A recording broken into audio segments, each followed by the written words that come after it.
ஆரல்வாய் மொழி என்பது மேற்கு தொடர்ச்சி மலையை பிரிக்கக்கூடிய 3 கணவாய்களில் முக்கியமான ஒரு கணவாய். தத்தி தலைவாய்க்கு அது என்னவென்றே தெரியாது. ஏறக்குறைய குமரியிலிருந்து தொடங்கி ரிவர் ஜப்தி மகாராஷ்டிராவில் முடியக்கூடிய 1436 கிலோமீட்டர் கொண்ட இந்த பகுதியை பிரிக்கக்கூடிய பகுதிதான் ஆரல்வாய் மொழி என்ற கணவாய். பன்னெடுங்காலமாக அடிமைப்பட்டு கிடக்கும் ஒரு தமிழ் தேசியத்தின் அரசியல் விடுதலைக்காக ஒரு படை கட்டி அந்த படையில் முக்கிய தளபதியாக இங்கே களமிறங்கக்கூடிய அருமை தங்கை ஜெனிபர் அவர்களுக்காக தான் இந்த மேடை இங்கே அமைக்கப்பட்டு இருக்கிறது.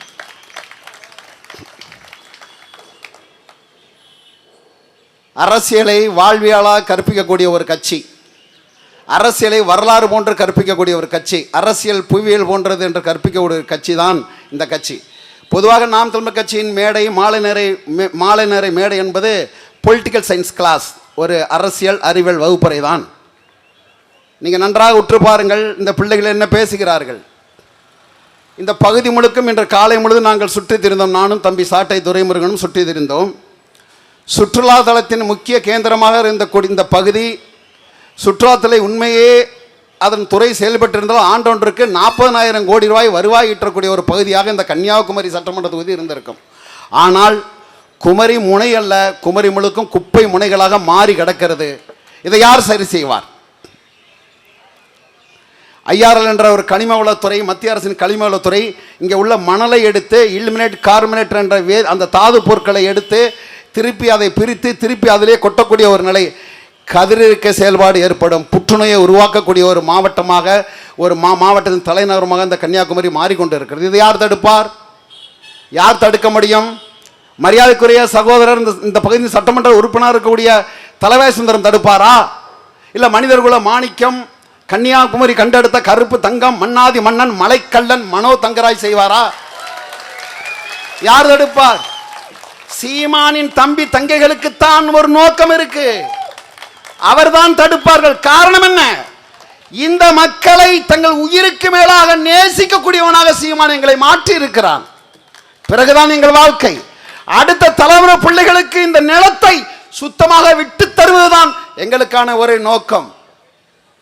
பிற கட்சிகள்லாம் இருக்கிறது, இன்னும் கூட்டணி முடியல. அதுவும் அறிவாலயத்தில் கொரியர் பாய்ஸ் ஒருத்தவங்க போயிருக்கான், அவனையும் சேர்த்து ஒரு சீட்டை கொடுத்துட்டானுங்க. என்ன கணக்குனே தெரில. வந்த 3க்கெலாம் சீட்டு. அண்ணா திமுக அது இல்லை. நாங்கள் எப்போவும் துறை அடிக்கடி சொல்லுவோம், தாயில்லா புள்ளி அடிக்கிற பழக்கம் எங்களுக்கு கிடையாது. அது முடிஞ்சு போச்சு. பிஜேபி பள்ளி முழுங்கிட்டான், பிஜேபி முழுங்கிட்டான், வேற இல்லை. ஏன்னா ஏங்க மொத்தமே போன தேர்தலில் 21 பிஜேபிக்கு 20 சீட்டு கொடுத்தானுங்க. இப்போ 31 கொடுக்க போகிறான். ஆனால் உங்கள் முதலமைச்சர் இருக்காரு, என்ன பேசணும்? திமுக கூட்டணி அண்ணா திமுக கூட்டணி தானே பேசணும். இவர் பிஜேபியை வளர்க்குறாரு. என்ன சொல்றாரு? என்டிஏ கூட்டணியா?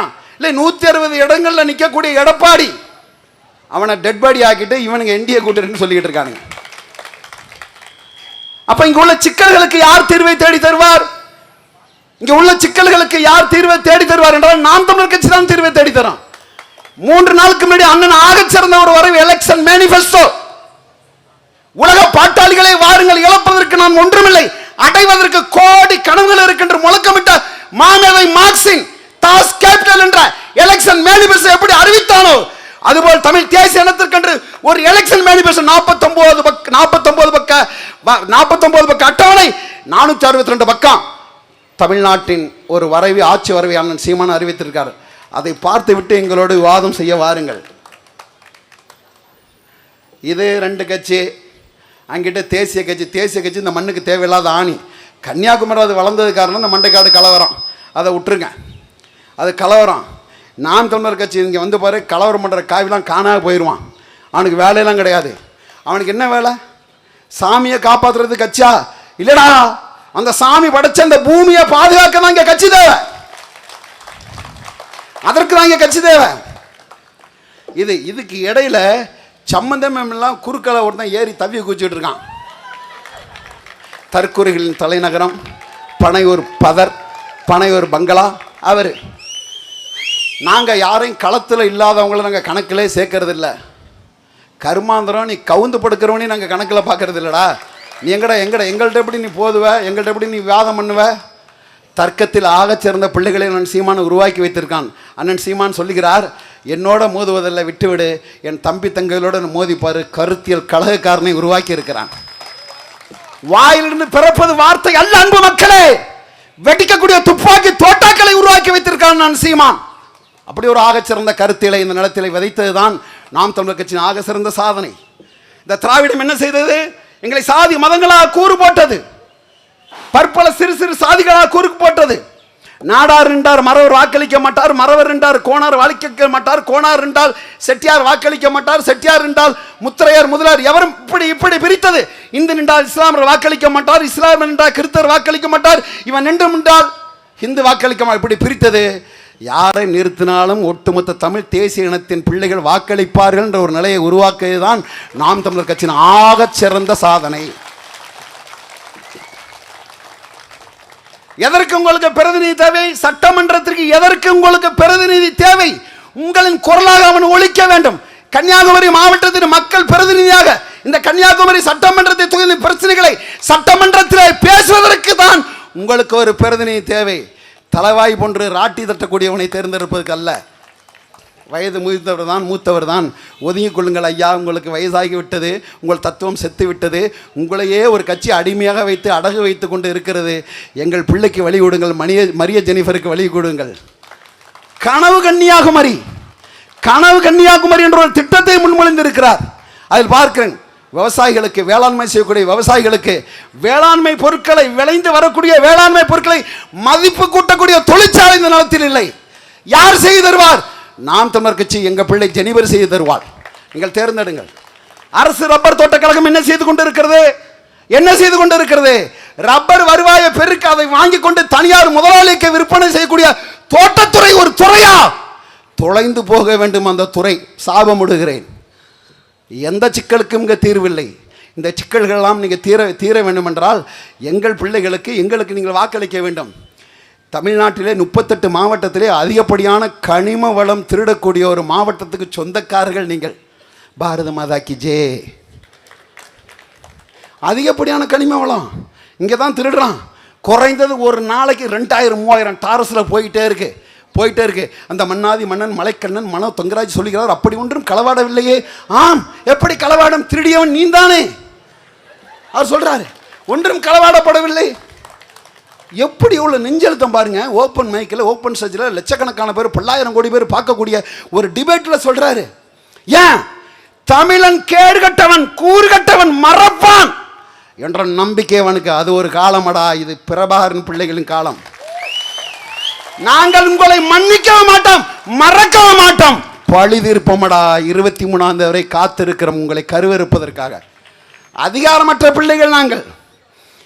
எல்லா சிக்கலுக்கும், எல்லா துன்ப பூட்டுகளுக்குமான திறவுகள் அரசியல், ஆட்சி, அதிகாரம் என்கிறார் நாட்டின் சட்டமேதை. 64 புத்தகங்களை தன் வாழ்நாள் படித்த மாமேதை புரட்சியாளர் அண்ணல் அம்பேத்கர். அதிகாரமற்ற பிள்ளைகள் உங்களிடத்தில் அரசியல் அதிகாரத்தை கேட்டு வந்து நிற்கிறோம். இது வாக்கு பிச்சை அல்ல, அடுத்த தலைமுறை பிள்ளைகளின் வாழ்க்கை பிச்சை கேட்டு கொண்டு நிற்கிறோம். எங்களுக்கு வலிமை தாருங்கள், அதிகாரத்தை எங்களிடம் தாருங்கள். என்ன நடக்கும் என்று பாருங்கள். வருமா? இந்த மலையை உருவாக்க முடியுமா? தமிழ்நாட்டை விட அதிகப்படியான மலை, ஹில் மலை எங்க இருக்கிறது? கேரளாவில் இருக்கிறது. ஹாக்கன் ஒரு டிபார்ட்மெண்ட் இருக்கு, ஹில் ஏரியா அத்தாட்மெண்ட் டெவலப்மெண்ட் ஒரு டிபார்ட்மெண்ட் இருக்கு. அவன் புடுங்கி கொண்டு இருக்கிறான் 24 மணி நேரம் அலுவலகத்தில் இருந்து. வெட்டக்கூடாது இந்த மலையை. கேரளாவில் இருக்கு. தமிழ்நாட்டை விட அதிகப்படியான 33 இடத்துல விழிஞன் துறைமுகத்துக்கு அத்தானி அப்ளிகேஷன் கொடுக்குறான். இந்த இடத்துல எனக்கு மலையை வெட்டணும்னு சொல்லி அவன் பார்த்தான். 33 இடத்துல 31 இடம் ரிஜெக்ஷன், 2 இடம் தர்றான். அதுவும் குளிப்பார பார்த்தான். ஒரே ஒரு நாடு இருக்கு, லஞ்சத்தை கொடுத்தா, காசை கொடுத்தா அவங்களே வெட்டி சுத்தமாக தருவான்னு சொல்லிட்டு இங்கே வச்சான். குமரி மாவட்டம் முழுக்க நீங்கள் குறைந்தப்பட்ட பாறை குழிகளாக மாறி இருக்கு. ஒரு ஸ்விம்மிங் பூல் இல்லை, 2000 ஸ்விம்மிங் பூல் இங்கே இருக்கு. அவன் நோண்டின பள்ளம் பூரா தண்ணி நம்பி இருக்கு, தண்ணி நிறைஞ்சிருக்கு. எவ்வளவு மலைகளை! இது வரைக்கும் 85 லட்சம் டன் கற்களுங்கிறான். போனது 85 லட்சம். அன்பான மக்களே, 2 லட்சம் டன்னுக்கு மேலான கற்களை கடைத்து கொண்டு போயிருக்கிறான். யாருக்கு துறைமுகம் கட்ட? யாருக்கு? அத்தானி என்ற தனி பெரும் முதலாளிக்கு துறைமுகம் கட்ட. அந்த துறைமுகம் யாருக்கு பயன்படுது? கேரளாவுக்கு. என்ன கூந்தலுக்குடா இங்க மலையை வெட்டுற? எதுக்கு வெட்டுறீங்க? இதை கேட்பாரா தலைவாய் கேட்பாரா? இல்லை இந்த பாரத மாதாக்கு ஜே, இந்த பூமியை பாதுகாக்கன்னு சொல்கிறான் இந்த பிஜேபி கேட்பானா? காங்கிரஸ் கேட்பானா? மலைக்கல்லன் மனோ தங்கராஜ் இருக்கக்கூடிய திமுக கேட்குமா? யார் கேப்பா? இந்த மண்ணையும் மக்களையும் தன் உயிருக்கு மேலா நேசிக்கக்கூடிய சீமானின் தம்பி தங்கைகள் தான் கேட்பான். எங்களுக்கு தான் அக்கறை இருக்கு, இது எங்கள் நிலம், இது எங்கள் வளம் அப்படின்னு எங்களுக்கு தான் அக்கறை இருக்கு. அவனுக்கு எதை பற்றியும் அக்கறை இல்லை. எந்த தைரியத்தில் இருக்கான்? இது வரைக்கும் திமுக வேட்பாளர் யாருன்னு தெரியல. கிளம்புற தீபக் கிட்ட கேட்டேன், தம்பி யாரா வேட்பாளர்? தெரியலன்னு. அண்ணா திமுக அது அவர் தத்தி தலைவாயி, அதை விட்டுடு, தெரில எவன் வாராமன்னு தெரில. ஆனால் எந்த தைரியத்தில் நிற்கிறான் தெரியுமா? அந்த கடைசி 10 நாள், அந்த கடைசி 10 நாள் குலசேரம் தசரா திருவிழா மாதிரி சக்குன்னு வந்து இறங்குவாங்க. கப்ப கப்ப கப்ப கப்ப கப்பன்னு வந்து இறங்குவான். இறங்கி பட்டுவாடை பரமசிவம், பூரா பட்டுவாடை பரமசிவம், கந்து வெட்டி கந்தசாமி பூரா வருவான். வந்து வீட்டுக்கு வீடு 5000 2000 10,000 காசை கொடுத்துட்டு அப்படியே புறாவுக்கு கம்பு தூவுற மாதிரி 1 லட்சம் ஓட்டுக்கு 5000 கொடுத்தாலும் 50 கோடி தானே. மனோ தங்கராஜுக்குலாம் அதில் டாய்லெட் டிஷ்யூ பேப்பர், அவருக்கு பேப்பரு தொடச்சி போடுற பேப்பர் 50 கோடி ரூபா. இந்த பணத்தை நம்பி தான் இங்கே நிற்கிறான். ஆனால் நாங்கள் இனத்தை நம்பி நிற்கிறோம், இனத்தை நம்பி நிற்கிறோம். நாம் தமிழர் கட்சி. அதிகாரமற்ற பிள்ளைகள் வரமாட்டார்களா? நினச்சி பாருங்க. 1/2 விழுக்காடு 1 விழுக்காடு 1.5 விழுக்காடு 2 விழுக்காடு வாக்குகள் கொண்ட கட்சிகளுக்கு 400 கோடி 300 கோடி 4 சீட்டு 6 சீட்டுன்னு கொடுக்குறானே. 8.22 விழுக்காடு வச்சிருக்க சீமானோட ஆஃபர் என்ன? என்ன நாங்கள் கேட்குறது தான் ஆஃபர். துணை முதல்வரா துணை முதல்வர், 75 சீட்டா 75 சீட்டு, 1000 கோடியா 1000 கோடி தரணும். ஆனாலும் எவனிடத்திலும் இந்த இனத்தை அடமானம் வைக்காமல் இந்த நொடி வரை உங்களோடு நிற்கிறான் பாரு, அவன் தான் அரசியல் தலைவன். என் அன்பான உறவுகளே, தலைவனை நீங்கள் திரையில் தேடக்கூடாது, தரையில் தேடணும். தலைவனை போர்க்களத்திலே போராட்ட களத்திலே தேட வேண்டும், பொழுதுபோக்கு தளத்திலே தேடக்கூடாது. அதனால தான் தற்கூரி வந்து நிற்கிறான் ஜம்முன்னு. அதில் டயலாக் வேற.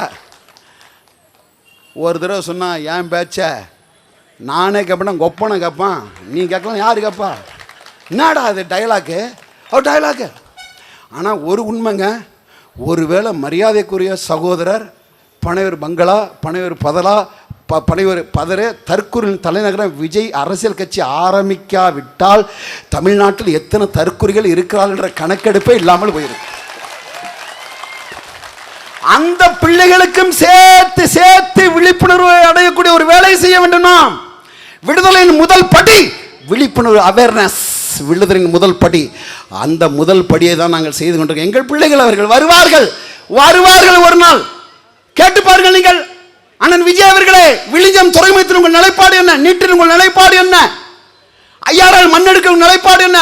கூடங்குளம் அணுமின் நிலையத்தில் உங்கள் நிலைப்பாடு என்ன தெரியுமா? இந்தியாவில் 2 அணுமின் நிலையங்களை கொண்ட ஒரு பகுதி இந்த தமிழ்நாடு. ஒன்று தலைநகரம் தலைமாட்டில், இன்னொன்று கால் மாட்டில் குமரியில். 2 வெடிச்சுன்னா 500 சதுர கிலோமீட்டர் தமிழ்நாடு. ஒரு இளவு இருக்காது. அணுமின் நிலையத்தோட உற்பத்தி இந்தியாவில் 2 விழுக்காடு, 2% தான். எதுக்குன்னா 1வது 2வது முடிஞ்சு 6வது அணு உலை வரைக்கும் இங்கே ஏற்பாடு கட்டிக்கிட்டே இருக்கலாம். வெடிச்சா என்ன பண்ணுவேன்? வெடிக்கிறத விடுங்க. ஒரு கோழியை சமைச்சா கோழி கழிவு இருக்கும், ஒரு மீனை சமைத்தால் மீன் கழிவு இருக்கும், ஆட்டுக்கறி சமைத்தால் ஆட்டு கழிவு இருக்கும், அரிசிய களைஞ்சா கூட கழிவு இருக்கும்டா. அணு கழிவை எங்கடா கொட்டுவீங்க? எங்க கொட்டுவ? இது வரைக்கும் பதில் இருக்கா திமுக? இந்த அணுமின் நிலையத்தை அமைச்ச மத்திய அரசு, பிஜேபி, காங்கிரஸ், எந்த நாயிடம் அது பதில் இருக்கா சொல்லு. 5 லட்சம் ஆண்டானாலும் அணுவை நீங்கள் வந்து கதிர் இயக்கத்தில் நீங்கள் காப்பாற்ற பண்ண முடியாது. அதை புதைக்கிறது கோளாறு தங்க சுரங்கத்தில், ஏற்கனவே நோண்டப்பட்ட சுரங்கத்தில் கர்நாடகாவில் கேட்குறான். நல்ல மானமுள்ள கன்னடத்தான் அங்கே புதைக்க அனுமதிக்கலை. இதே திட்டம் கேரளாவுக்கு வந்துச்சு. மானமுள்ள கம்யூனிஸ்ட் அங்கே கம்யூனிஸ்ட், இங்கே அவன் கம்யூனிஸ்ட் அனுமதிக்கல அமைச்சுதான். இந்தியாவில் 13 மாநிலங்களில் புறக்கணிக்கப்பட்ட அணு உலை கொண்டு வந்து கூடங்குளத்தில் வச்சிருக்கிறான். வெட்டிச்சா முதல் சாவு இங்கேதான். உன் கண் முன்னால் நீ உருகி அப்படியே ஓடும். சத fraction of second -3000 டிகிரியை கக்கும். இந்த பில்டிங்லாம் பஞ்சு பஞ்சா பறக்கும். அவ்வளவு பெரிய சிக்கலை கொண்டு இங்க வச்சிருக்கான். கேட்டா நியூக்ளியர் பார்க்கான். புட்டினா பார்க்க ஏன் வைக்கிறான்? அவன் வீட்டு வாசல்ல வைடா நியூக்ளியர் பார்க்க. கேட்க தத்தி தலைவாய் வருவாரா? கேட்பாரா? அவர் கட்சி கேட்குமா? இதை பத்தி விஜய் உங்க நிலைப்பாடு என்ன நிலைப்பாடு? யார் பேசுவார்? இதெல்லாம் பேசுவதற்கும் தடுப்பதற்கும் போராடுவதற்கும் ஒரு கட்சி, ஒரு இயக்கம், ஒரு தலைவன், ஒரு உறுப்பினர் தேவைப்படுகிறது. அதுதான் நாம் தமிழர் கட்சி. அதுக்குதான் என் அருமை தங்க ஜெனிஃபர் நிற்கிறாளுங்க. பன்னாட்டு கம்பெனியில் சிஓ இருந்தவர், மாதம் 5 லட்சம் ரூபா சம்பளத்தை வாங்கிக்கிட்டு இருந்த ஒரு பெண்மணி, பணம் அல்ல, வருமானம் அல்ல, இனமானம் தான் முக்கியம் என்று வந்து நிற்கிறார். எப்படி கொண்டு தூக்கிட்டு போகணும்? இங்கே உள்ள வணிகர்லாம் நீங்கள் நினச்சி பாருங்க. நீங்கள் முன்னாடி யாரெல்லாம் வரி கட்டினா அந்த நாட்டில்? 2 விழுக்காடு தான் வரி கட்டினான். 2 விழுக்காடு. 2014 வரைக்கும் 2 விழுக்காடு தான் வரி கட்டினான். Sales tax, service tax, commission tax, income tax, super tax 2 விழுக்காடு தான் வரி கட்டினான். நாடு நல்லா இருந்துச்சு. இன்னைக்கு 140 கோடி பேர் வரி கட்டுறான். Goods sales tax. பல்லு வறுக்கிற ப்ரெஸ்ஸுக்கு இருக்குங்க வரி, பேஸ்ட்டுக்கு இருக்குங்க, என் அக்கா தங்கச்சியில் வச்சுக்க ஸ்டிக்கர் பொட்டுக்கு இருக்குங்க டாக்ஸு, ஜிஎஸ்டி இருக்குங்க, எல்லாத்துக்கும் வரீங்க. எங்க கண்ணு தெரியாதவன் பயன்படுத்த பிரைலி பேப்பருக்கு 18 விழுக்காடு வரி. நடமாட முடியாத மாற்றுத்திறனாளிகள் பயன்படுத்தக்கூடிய சக்கர நாற்காலிக்கு 18 விழுக்காடு வரி. காது கேட்காத மாற்றுத்திறனாளி பயன்படுத்தக்கூடிய அந்த மிஷின், அந்த கருவிக்கு 18 விழுக்காடு வரி. உலகத்திலேயே கேடு கட்ட வரி போட்ட அந்த பிஜேபி இந்த களத்தில் நிற்கிறதுக்கு நிற்கிறான். கலட்டி அடித்தவனை விரட்ட வேண்டாமா? விரட்ட வேண்டாமா? அவனை கட்டா ஜிஎஸ்டிங்கிறான். யாருக்குடா எதிரா போடுற? எல்லாத்துக்கும் வரி. அதை விடுங்க. எதிர்கால இந்தியாவை வகுப்பறை தீர்மானிக்குது என்கிறான். அடுத்த தலைமுறை பிள்ளைகளை, அடுத்த தலைமுறை இந்தியாவை தீர்மானிப்பது வகுப்பறை என்கிறான்.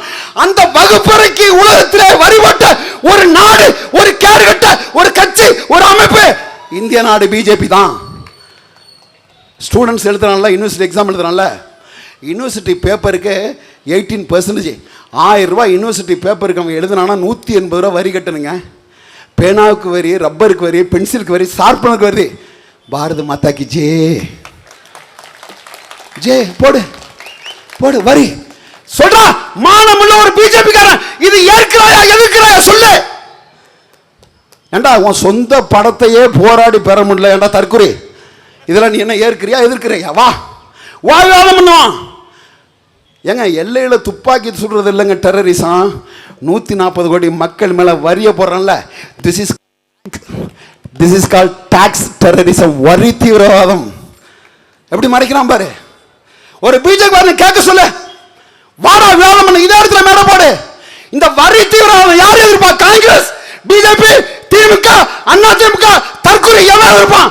நாம் தமிழர் கட்சி நாங்க எதிர்ப்போம்டா. சத்தியத்தின் பக்கம் நிற்கிற பிள்ளைகள். ஐயா இறைவன் சொல்லுகிறார், உண்மையா பேசு, உறக்க பேசு, இறுதி வரை பேசு, உறுதியா பேசுகிறான்டா. அப்படி இறுதி வரை பேசக்கூடிய பிள்ளைகள் எங்களுக்கு வாக்களிக்காமல் நீங்கள் யாருக்கு? தத்தி தலைவாய்க்கா? சொல்லுங்க, தலைவாய்க்கா? அவர் தலைக்கு மையடிக்கிறதுக்கு நேரம் பத்தல. அந்த வேலையை பார்த்துட்டு இருங்க. வயசாயிருச்சு, வீட்டில் போய் பதுங்கி ஓரமா இருங்க. எங்க புள்ள வந்துட்டா கனவு கண்ணியாகும் ஒரு திட்டத்தை தயாரித்து வச்சிருக்கிறா. எங்களுக்கு வாய்ப்பு கொடுங்க. அப்போதானே யார் சரியா சண்டை போடுறான்னு தெரியும். நாங்கள் போய் என் தம்பி ராஜ சொன்னல, ஒத்தால அமிச்சிடுறா 233 சேச்சா உடுப்பா, வீரம் உள்ள போயிருக்கான் விடு. பாருங்க, சாராயம் இந்த சாராயத்தை கூட தரமா தயாரிச்சு தராத அந்த கேடுகட்ட ஒரு அரசு. இதே மற்ற கட்சி கூட்டமா இருந்துச்சுன்னு வச்சுக்க, கடை அடிக்கிற நேரம்னு ஓடி கலைஞ்சு போயிருப்பான். நாம் தமிழர் கடை அடிக்கிற நேரம் இல்லை, வா எங்க இருக்க கடை அடிச்சிருவோம்ல, நீ வாங்க வைக்கலையோ, முன்னாடி வாங்கி வைக்கலையோ, கடை அடிச்சிருவோம், வா வான்னு கிளப்பியிருப்பான். எங்க ரஷ்யா உருளைக்கிழங்குல சாராயம், ஜப்பான் அரிசியில் சாராயம், பிரான்ஸ் திராட்சையில் சாராயம், டென்மார்க் முந்திரியில் சாராயம், இப்படி எல்லாத்துலேயும் சாராயம் தயாரிக்கிறான். தமிழ்நாடு அரசு கரும்பு சக்க கழிவான மொலாசிஸ்லேன்னு சாராயம் தயாரிக்கிறான். நீ குடிக்கிறீங்களா சரக்கு, அந்த பாட்டிலோட மொத்த production cost including transport logistic எல்லாம் சேர்த்து வெறும் 12 ரூபா 12 rupees தான் அதோட காஸ்ட். 140 ரூபாய்க்கு விற்கிறான். வித்தா என்னாகும் வாங்கி குடிச்சா தமிழ்நாடு முழுக்க ஃபெர்டிலிட்டி சென்டர் அதுதான் உருவாகும். ஓன் சாங்லேயே சொல்கிறேன். நான் நம்ம தாத்தாவுக்கெல்லாம் 2 பாட்டி 3 பாட்டி வச்சிருப்பாம்ல, ஒவ்வொரு பாட்டிக்கும் 10 புள்ள 15 புள்ள பிதிக்கி தள்ளுவாம்ல, பேஸ்ட் மாதிரி தள்ளுவான். இன்னைக்கு ஒத்த பிள்ளைக்கு வழி இல்லை. காரணம் என்னது? நீ அடிக்கிற சரக்கு, டாஸ்மார்க் சரக்கு. அதான் காரணம். ஏன்டா திராவிடன் செய்யறான்? அவனுக்கு நம்ம இனத்தை அழிக்கணும், மொழி அழிக்கணும், வாரிசு அழிக்கணும். அழிச்சாதான் அவன் வாழ முடியும். அதனால அழிக்கிறான். ஒரு சாராயத்தை கூட தரமாக காய்ச்சி தர வக்கற்ற இந்த அரசுக்கா நீங்கள் வாக்களிக்க போறீங்க? இந்த அரசுக்கா நீங்கள் வாக்களிக்க போறீங்க? அப்போ இதுகளை எதிர்த்து பேசணும். கடனை பற்றி தம்பிகள் பேசுனாங்க. கடனை பற்றி பேசுறதுக்கு முன்னாடி கடனோட ஹெச்ஓடி ஒருத்தன் இருக்கிறான், பாரத் மாதா கி ஜெய். கடனோட ஹெச்ஓடி, அவன் தான் ஹெட் ஆஃப் த டிபார்ட்மெண்ட். 1947 2014 வரைக்கும் இந்தியா வாங்கின கடன் 51 லட்சம் கோடி. 51,100,000 crore, 51 லட்சம் கோடி. 8 ஆண்டுகளில் வாங்கின கடன் 150 லட்சம் கோடி. மொத்தம் 200 லட்சம் கோடி இந்திய கடன். மாதா கி ஜெய். 200 லட்சம் கோடி. ஒரு மானமுள்ள பிஜேபி காரன் பதில் தடா. இந்த கடன் யார் தலையில் இறங்கும்? அவன் ஆரியன். இங்க வா, திராவிட பதர். 1947 2021 வரைக்கும் 74 ஆண்டுகள் தமிழ்நாட்டின் கடன் 4,57,000 கோடி ரூபாய். 5 லட்சம் கோடி என்று வைத்துக்கொள். இந்த 5 ஆண்டுகளில் திமுக வாங்கிய கடன், மரியாதைக்குரிய முதலமைச்சர் ஸ்டாலின் வாங்கிய கடன் 5 லட்சம் கோடி, 10 லட்சம் கோடி ரூபாய் தமிழ்நாட்டில் கடன் இருக்கு. இந்த கடன் உங்கள் தலையில் எங்கள் தலையில் தான் விடியும். ஸ்டாலின் தான் வராரு, வரியலி தாராரு. எப்படி வரான்? மின்சார வரியில ஏத்துவான், குடிநீர் வரி, சாலை வரி, சுங்க கட்டணம், மருத்துவ கட்டணம், கல்வி கட்டணம், எல்லா கட்டணங்களையும் வரியை ஏத்துவான். யாரு கேட்பா? 5000 ரூபாய் தர நோட்டு கேட்குமா? கோட்டர் கேட்குமா? கோழி பிரியாணி கேட்குமா? தலைக்கு மைய கருப்பு மை அடிக்கிற தத்தி தலைவாய் கேட்பாரு? யாரு கேட்பா? நீ யாருக்கு வாக்களிக்கணும்? இதுகளை தட்டி கேட்கக்கூடிய ஒரு ஆண்மை மகளை, ஒரு ஆண்மை உள்ளவனை, தமிழ் தேசியத்தில் இந்த நிலத்தை வளர்த்து நேசிக்கக்கூடிய பெருமகனை நீங்கள் தேர்ந்தெடுக்க வேண்டும். அதற்குத்தான் உங்க பிள்ளை வேட்பாளராக களமிறங்கிறார். எங்களுக்கு ஒரு சுயநலம் இருக்கு. இந்தியாவை ஆளுகின்ற 38 மாநிலத்தில் அந்தந்த மாநிலத்தின் மகன் ஆள்கிறான். தமிழ்நாட்டை தான் யாரோ ஒருவன் ஆள்கிறான். எங்கள் நிலத்தை நாங்கள் ஆளணும் என்று பெருத்த கனவுகளோடு சுமந்து நிற்கிறேன். அந்த கனவோடு வடிவந்தான் கனவு கன்னியாகுமரி என்ற ஒரு திட்டத்தை உங்களிடம் அறிமுகப்படுத்தி என் தங்கை வாக்கு சேகரித்து கொண்டு இருக்கிறார். பள்ளிக்கூடம் எப்படி இருக்கு? அரசு மருத்துவமனை, இந்த பேருந்துலாம் போகுது இல்லையா, அரசு பேருந்துன்னு இருக்கும். அதுக்காக கண்ணாடியை உடைச்சி பஸ் டயரை கிழிச்சு நீ தமிழ்நாடு அரசுன்னு எழுதிடாத. கண்ணாடியை உடைச்சி பஸ்ஸை மறிச்சு அந்த வேலையை செஞ்சிடாத. அரசு பேருந்து, அரசு மருத்துவமனை, அரசு சட்டக்கல்லூரி. யாரோட அரசு? உங்க ஒப்பனோட அரசா? உங்க ஒப்பனை பெத்த ஆத்தாவோட அரசா? யாரோட அரசு? அது வங்காளி அரசா? பிலிப்பைன்ஸ் அரசா? இந்தோனேஷியா அரசா? யார் அரசு? தமிழ்நாடு அரசு என்று போடுவதற்கு அவனுக்கு கை வலிக்கிறது, நாக்கு சுளுக்கி இருக்கு. அறுத்தறிவோம் அந்த கைகளையும் நாக்குகளையும். தமிழ்நாடு என்று எழுதலா, எழுது. அரசு பேருந்து போய் பாரு. அரசு சட்டக்கல்லூரி. யார் அரசுடா? வருதுடா, இங்க வருதுடா, கேரளாவில் வருதுடா. கேரளா டிரான்ஸ்போர்ட் கார்பரேஷன் கேஎஸ்டிசின்னு வருதுடா. கர்நாடகா டிரான்ஸ்போர்ட்னு வருதுடா. ஆந்திரா டிரான்ஸ்போர்ட் கார்பரேஷன் வருது. இங்க மட்டும் என்னது? அரசு. அப்ப என்ன சிக்கல்னா, உனக்கு சூடு சொரணை இல்லை. செருப்பை கலட்டி இடது பக்கம் அடிச்சா வலது பக்கம் சோத்தை கொடுத்தா வாங்கி திங்கிற பையன் அவன் நினைச்சிட்டான். சூடு சொரணை இருக்கு. எதுக்குள்ள இருக்கு? சாதிக்குள்ள இருக்கு. தமிழனுக்கு மதத்துக்குள்ள இருக்கு. இந்த சாதி மத போதையில என் சொரணை மூழ்கி கிடக்கு.